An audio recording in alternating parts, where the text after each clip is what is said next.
Live from New Delhi, you're watching DD India Live, India's voice to the world. I am Deepika Mehto, and coming up in the next 30 minutes. Bangladesh Parliament has been dissolved. India is currently monitoring the situation, says India's External Affairs Minister Dr. S. Jaishankar in Rajya Sabha on the Bangladesh crisis. Fiji confers its highest civilian award on Indian President Draupadi Murmu. The president tells Fiji's parliament that India is ready to engage with the Pacific island on all fronts.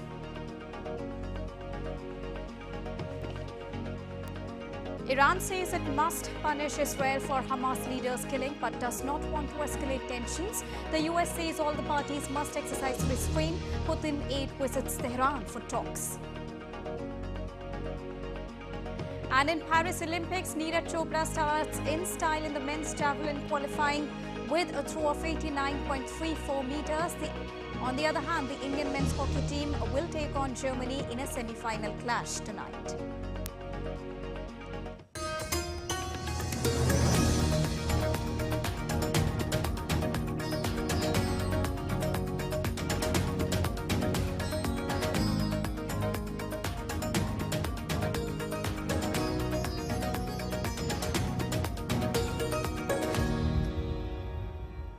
India's External Affairs Minister Dr. S. Jaishankar delivered a suo motu statement in the upper house of India's parliament on the situation in Bangladesh. Speaking in the House, India's External Affairs Minister Dr. S. Jaishankar said that after a meeting with the leaders of security establishments, Prime Minister Sheikh Hasina apparently made the decision to resign. He also added that Sheikh Hasina requested the approval to come for the moment to India and that she arrived in Delhi on Monday. Our understanding is that after a meeting with leaders of the security establishment, Prime Minister Sheikh Hasina apparently made the decision to resign.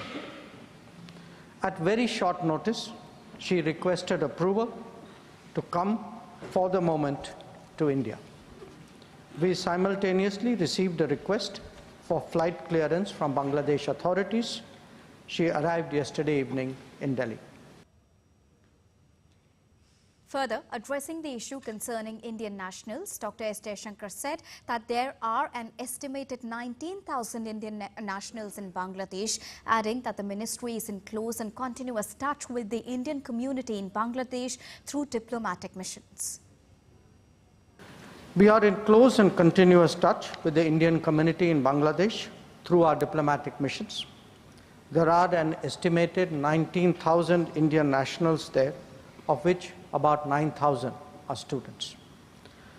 The bulk of the students, however, have already returned to India in the month of July. In terms of our diplomatic presence, in addition to the High Commission in Dhaka, we have assistant High Commissions in Chittagong, Rajshahi, Khulna and Sylhet. It is our expectation that the host government will provide the required security protection for these establishments. We look forward to their normal functioning once the situation stabilizes. Addressing the situation with regard to the status of minorities, he said that there are reports of initiatives by various groups and organizations to ensure their protection and well-being. We are also monitoring the situation with regard to the status of minorities. There are reports of initiatives by various groups and organizations to ensure their protection and well-being. We welcome that, but will naturally remain deeply concerned till law and order is visibly restored. The Indian minister had opened his statement by acknowledging good relations with Bangladesh and further said that India and the country have been exceptionally close friends. As honorable members are aware, India-Bangladesh relations have been exceptionally close for many decades over many governments. Concern about recent violence and instability there is shared across the political spectrum. Earlier in the day, the Indian government held an all-party meeting on the issue of Bangladesh in New Delhi. External Affairs Minister Dr. S. Jaishankar briefed the leaders about the ongoing developments in Bangladesh. In a social media post, the minister appreciated the unanimous support and understanding that was extended at the meeting.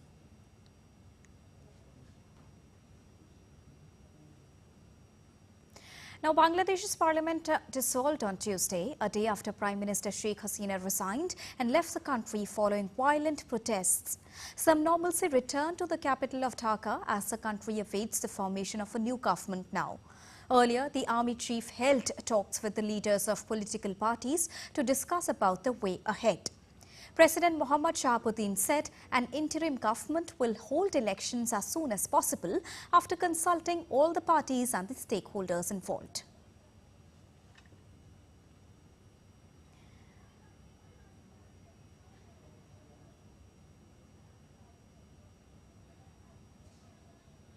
And now to discuss more on this, I'm joined by DD India correspondent Amritpal Singh. Amritpal, what are the top highlights of External Affairs Minister's address in the Parliament today on Bangladesh?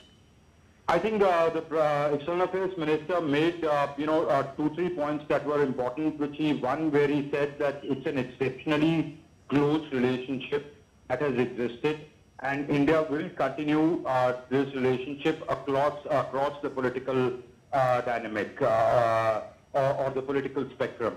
Primarily saying that even if there is a change of regime in Bangladesh, India is ready to work with any regime. So he sort of tried to, through that statement in Parliament, tried to quell any kind of perception that may have existed that, India had a very close relationship with Sheikh Hasina, which India did as the Prime Minister of Bangladesh, because India is ready to work with any political dispensation. The second, I think he gave, after giving a long,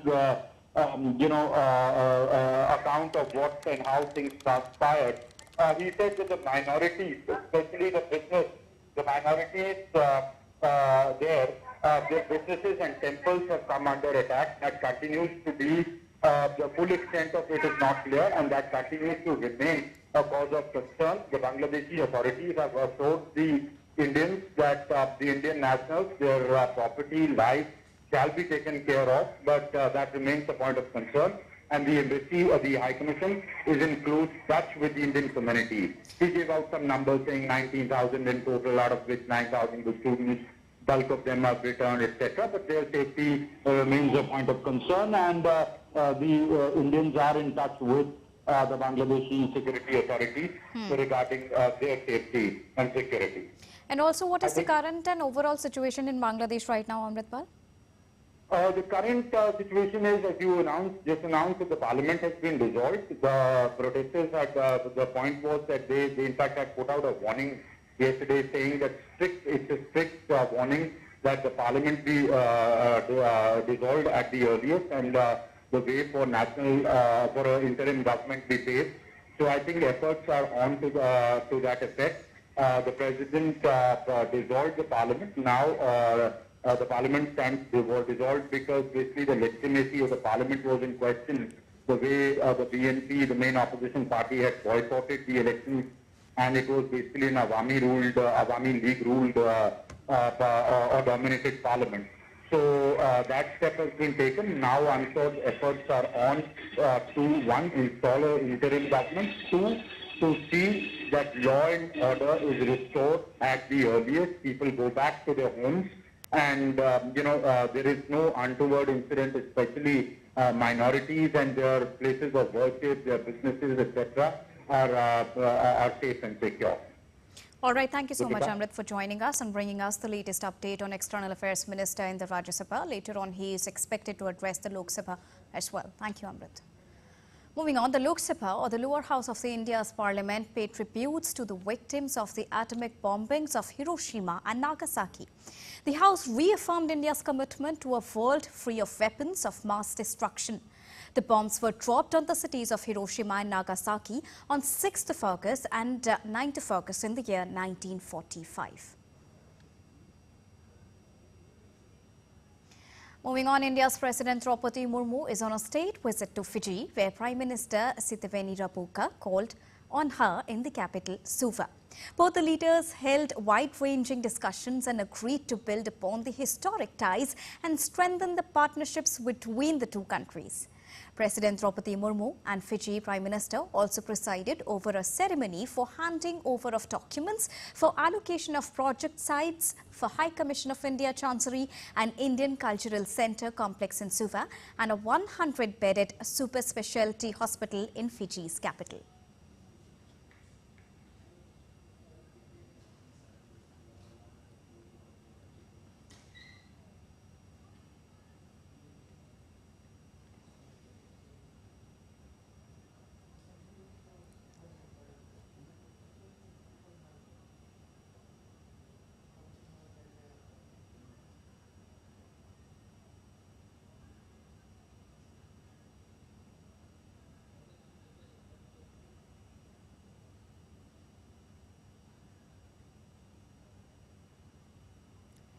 India's President Draupadi Murmu also addressed the Parliament of Fiji on Tuesday, highlighting strong relations between India and Fiji. President Draupadi Murmu said India is ready to engage with Fiji on all the fronts.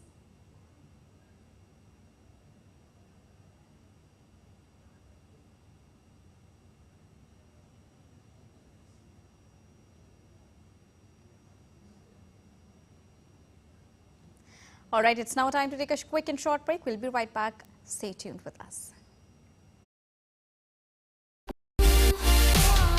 We have with us shooter Arjun Babhuta. You ended fourth in this edition of Paris Games. What do you have to say about your performance? I just finished fourth and it is very close to the medal pace, but overall I try my best and I'm proud of it. I belong to a middle class family and it was very challenging for us to get all these expensive equipments and to maintain those expenses. I'm very thankful to TOPS for all this, and it played a big role in my success.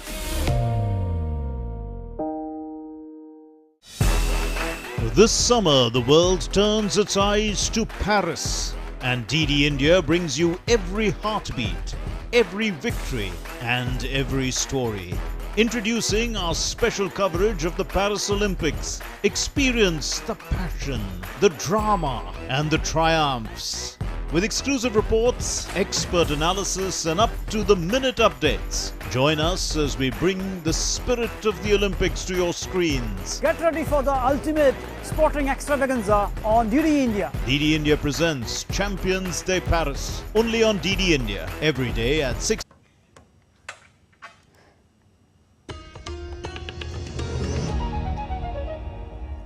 Welcome back after that short break. You're watching DD India Live with me, Deepika. Now, India's President Draupadi Murmu addressed the Parliament of Fiji on Tuesday. Highlighting strong relations between India and Fiji, President Draupadi Murmu said India is ready to engage with Fiji on all the fronts. Take a listen. 10 years ago, speaking in this same hall, Prime Minister of India, Shri Narendra Modi, had underlined some basic values that unite India and Fiji. These include our democracy, the diversity of our societies, our creed that all human beings are equal, and our commitment to the liberty, dignity, and rights of every individual. These shared values are eternal and shall continue to guide us ahead. As India completes 75 years of diplomatic relations with Fiji, President Draupadi Murmu praised the high level of engagement between the two countries. As we celebrate the 75 years of India's diplomatic presence in Fiji, I am pleased to see the strong growth in our high-level engagements, development projects, and our people-centric activities. In the last 18 months alone, 15 ministerial-level visits have taken place on both the sides. The historic meeting of both our Prime Ministers in May 2023 during the 53 Summit has given new energy and direction to our bilateral ties. President Draupadi Murmu further reiterated that both the countries' commitment to fight against climate change and to work towards sustainable development. We are also conscious of the many serious challenges common to us. The foremost one being the fight against climate change and the rise in sea level, which is a threat to many ocean states. Under our And now, in a short while from now, we would also be taking you live to Lok Sabha, India's lower house, where Dr. S. Jaishankar is speaking. India-Bangladesh relations have been exceptionally close for many decades over many governments. Concern about recent violence and instability there is shared across the political spectrum. Speaker, sir, since the election in January 2024, there has been considerable tension, deep divides, and growing polarization in Bangladesh politics. This underlying foundation aggravated a student agitation that started in June this year. There was growing violence, including attacks on public buildings and infrastructure, as well as traffic and rail obstruction. The violence continued through the month of July. Throughout this period, we repeatedly counseled restraint and urged that the situation be diffused through dialogue. Similar urgings were made to various political parties, political forces with whom we were in touch. Speaker, sir, despite a Supreme Court judgment on 21 July, there was no let-up in the public agitation. Various decisions and actions taken thereafter only exacerbated the situation.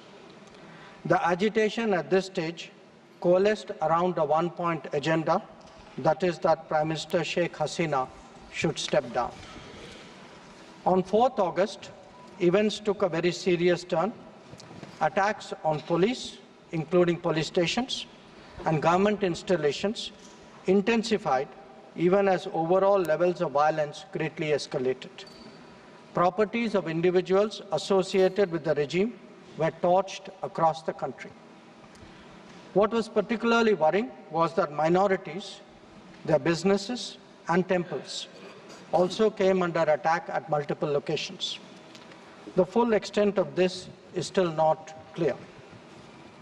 Speaker, sir, on 5th August, demonstrators converged in Dhaka despite the curfew. Our understanding is that after a meeting with leaders of the security establishment, Prime Minister Sheikh Hasina apparently decided to resign.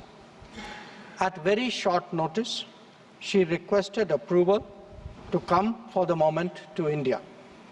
We simultaneously received a request for flight clearance from the Bangladesh authorities. She arrived yesterday evening in Delhi. Speaker, sir, the situation in Bangladesh is still evolving. The Army Chief, General Waqaruzzaman, addressed the nation on 5th August. He spoke about assuming responsibility and constituting an interim government. We are in close and continuous touch with the Indian community in Bangladesh through our diplomatic missions. There are an estimated 19,000 Indian nationals who usually live there, of which about 9,000 are students. The bulk of the students, however, have already returned to India in the month of July on the advice of the High Commission. In terms of our diplomatic presence, in addition to the High Commission in Dhaka, we have assistant High Commissions in Chittagong, Rajshahi, Khulna and Sylhet. It is our expectation that the host government will provide the required security protection for these establishments. We look forward to their normal functioning once the situation stabilizes. Speaker, sir, we are also monitoring the situation with regard to the status of minorities.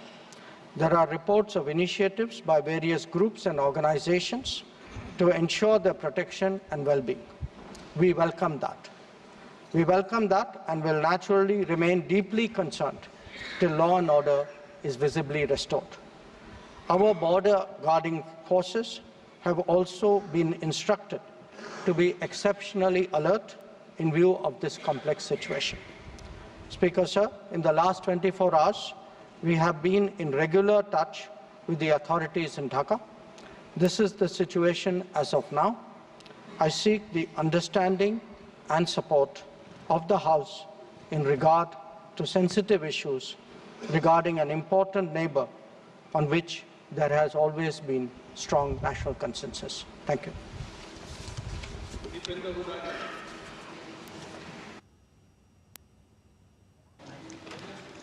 So that was External Affairs Minister Dr. S. Jaishankar addressing the lower house of the parliament, which is the Lok Sabha, on the current situation which is evolving in Bangladesh. He also mentioned the fact, the timeline of Bangladesh crisis, how it unfolded, and how Prime Minister Sheikh Hasina, the former Prime Minister of Bangladesh, requested Indian authorities to come here in New Delhi, which was approved. And yesterday in the evening, Prime Minister Sheikh Hasina arrived in New Delhi. Moving on, let's now take a look at other stories making news around the country. A massive fire broke out in chemical factory in Uttarakhand's Haridwar. 10 to 12 fire tenders reached at the moment. Around 1,000 kilograms of chemicals were stored in the factory. Chief Fire Officer said that 50 to 60% of fire have been doused. Rescue and search operation is underway in landslide-affected areas in Sonprayag, Uttarakhand. 17 people have died so far. Chief Minister Pushkar Singh Dhami conducted an aerial survey and inspected the rain-affected areas. Heavy rain slashed Assam's capital Guwahati on Monday, leading to waterlogging in several areas. This is rather causing inconvenience to the commuters and school students. Accumulation of water was reported from almost all peripheral roads in the city, with people stranded in their vehicles for hours amid heavy traffic. The High Commission of India in London on Tuesday issued a travel advisory urging its citizens to exercise caution while travelling to the United Kingdom in light of recent protests and violence in the country. The advisory read, visitors from India are advised to stay vigilant and exercise due caution while travelling in the UK. It is advisable to follow local news and advisories and to avoid areas where protests are underway. It has also issued emergency email ID and helpline number, which is +44 020 7836 9147. Rest all of the details are on your screens, which you can see right now. Now, nearly 400 people have been arrested and dozens injured after 6 days of riots in part of England and Northern Ireland.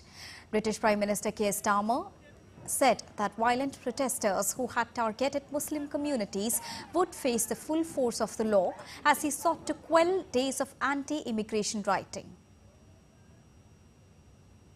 Starmer held an emergency COBRA meeting with relevant ministers and police representatives on Monday to discuss the response in coming days to ensure that there is no repeat of violent scenes. Over the past week, dozens of police officers were injured and shops along with cars and homes were damaged in disorder in the United Kingdom. It also erupted the night after 3 children were killed in Southport in a stabbing attack last Monday.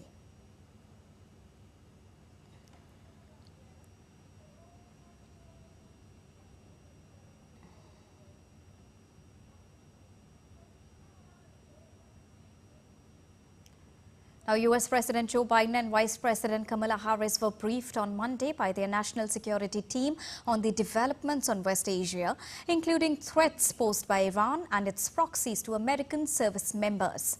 The meeting also included US Secretary of State Antony Blinken. During the briefing, Biden and Kamala Harris were also told that it is still unclear when Iran and Hezbollah are likely to launch an attack against Israel and the specifics of such an attack. Iran blames Israel for the assassination of Hamas leader Ismail Haniyeh and said it will punish it. However, Israeli officials have not claimed responsibility for the killing. Iran's foreign ministry on Monday called on the US to stop supporting Israel.